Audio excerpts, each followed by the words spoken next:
cancer survivor, John Strebe. John.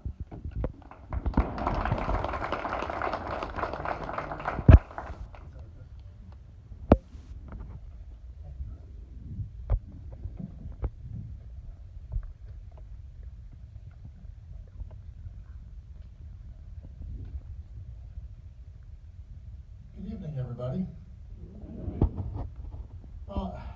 It is an extreme honor for me to be here. I just want to thank you for the opportunity to speak this evening and be just a small part of what tonight's events are. And for all the wonderful things I could say about IU Cancer Center, I do have one rather large bone to pick with them. When I was asked to speak, of course, I wanted to know how much time I had. They told me I had 5 to 7 minutes to talk about how great IU is and the people that are at the heart of what IU Cancer Center. 5 to 7 minutes, I said, absolutely not. That's not happening. But I will do my best to stay within my guidelines. And if I go over, it's IU's fault. So my name is John Strebe, and it was almost 6 years ago that my beautiful wife, Donna, who is here with us tonight, me as a cancer patient, she as a caregiver, walked through these doors. You know, I always told people that I honestly believe that the caregiver, in many ways, has it harder than the patients. And I still believe that to this day. She had to manage our 3 kids, who at the time, my oldest was 4, the twins were 3. That's just craziness without cancer. She made sure that I had everything that I needed on a daily basis. And she also had to take care of herself. I just sat in the chair and took the chemo. I had it easy. And I know each one of us has that person or people in our lives that looked after everything for us.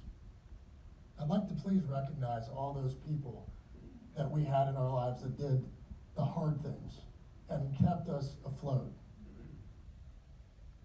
At the time of my diagnosis, this was my 2nd cancer diagnosis. In the last 6 years, I was a 35-year-old man, married to my wife of then 8 years, and had 3 amazing kids. I had gone through 4 rounds of standard chemotherapy that were unsuccessful. And we were now picking up everything we knew, and we were moving the entire family from Hilton Head, South Carolina to Indianapolis to continue my fight against cancer. During my time at IU, I underwent 2 rounds of high-dose chemotherapy with stem cell transplant, under the careful watch of Dr. Larry Einhorn and his amazing team. After my 2 rounds of high-dose chemo, I had to have thoracic surgery done by Dr. Kessler and his amazing team to remove spots that had remained on my lungs. It was truly the great unknown, or as we like to call it, our new normal. But it was a battle that we weren't fighting alone. Obviously, we had family and friends, and without them, we would have never been able to do the things that we had to do during the hardest time of our lives. The amazing part is we were about to enter a battle with a family that we had not yet met, the IU Cancer Center family. You know, in the Bible, the book of Matthew, chapter 22, verses 38 to 39, says Jesus declared that the 2 greatest commandments are, love the Lord your God with all your heart, all your soul, and all your mind. The second is like it, love your neighbor as yourself. It is without a doubt Christ's spirit of love and compassion that encompasses and moves through IU Cancer Center. More importantly, it is Christ's love that emanates from the people that make up IU Cancer Center. From the doctors to the technicians to the nurse practitioners, to the people at the front desk, everyone has one goal and one mission: to pour out love, kindness, and compassion to every person that walks through these doors. Just as I did 6 years ago. It is the people here at IU that make this place special.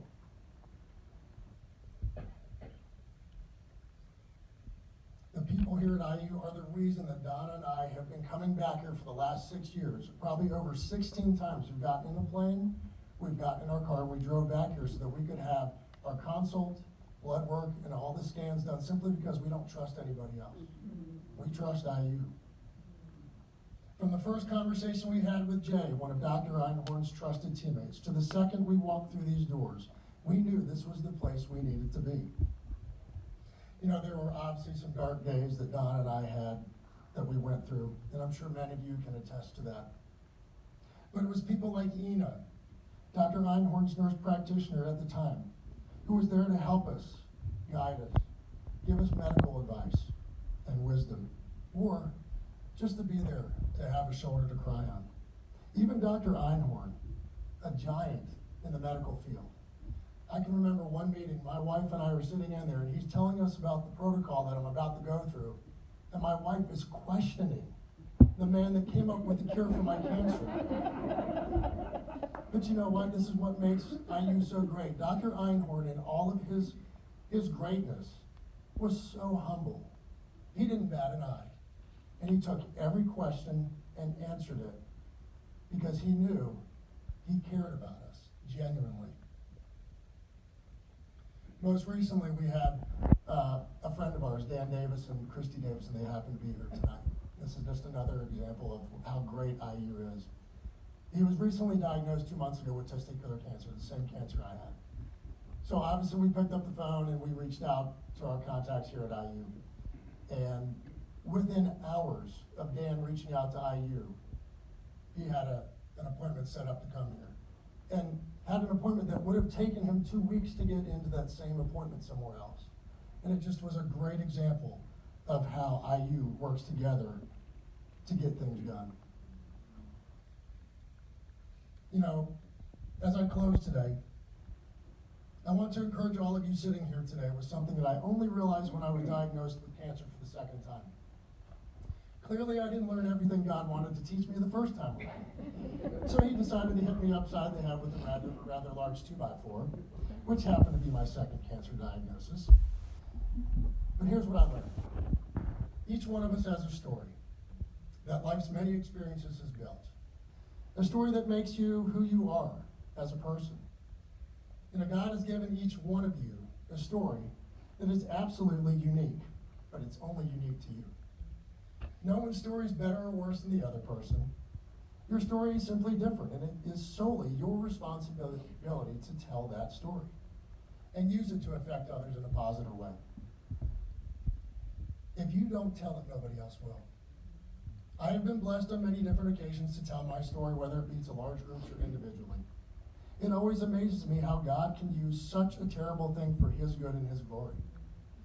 Don't be afraid to step out on a limb of faith and use your story to help someone else who is about to travel their journey, whatever that journey might entail. You know, when I was diagnosed with cancer for the second time in December of 2012, I had a week where I had a pity party for myself, and many of you can probably relate to that same pity party. And my mind went to places it should never have gone. You know, when you hear the word cancer, you always think the worst. Sometimes when life gets hard, it's easy to feel that God has totally forgotten about you and that he simply must not care about you anymore. And that couldn't be further from the truth. After that week of feeling sorry for myself, I came to the realization that Deuteronomy 31:6 was never more true than it was that day. That verse says to be strong and courageous. Do not be afraid or terrified.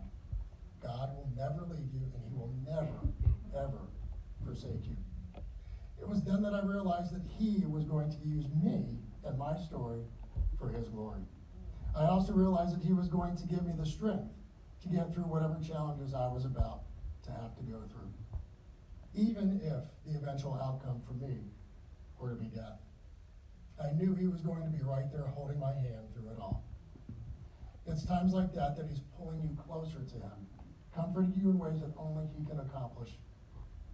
My life verse, Jeremiah 29:11, says it, for I know the plans I have for you, declares the Lord. Plans to prosper you, not to harm you. Plans for a hope and a future.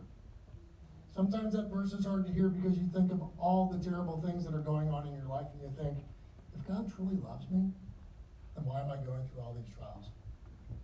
I can tell you with every bit of confidence that I have within me that my cancer diagnosis was the greatest thing to happen to me. It has molded me into the man that I am today. It has afforded me opportunities to reach other people that I could never have reached otherwise. It's taught me lessons that I could never have learned had I not been diagnosed. Don't run away from God when you face trials or fears of many kinds. Rather, run to him with open arms because he is waiting for you. Let me encourage you to tell your story. Don't be afraid to put it out there and use it to affect people positively. Thank you so much for allowing me to speak this evening. It's been an absolute honor to be here.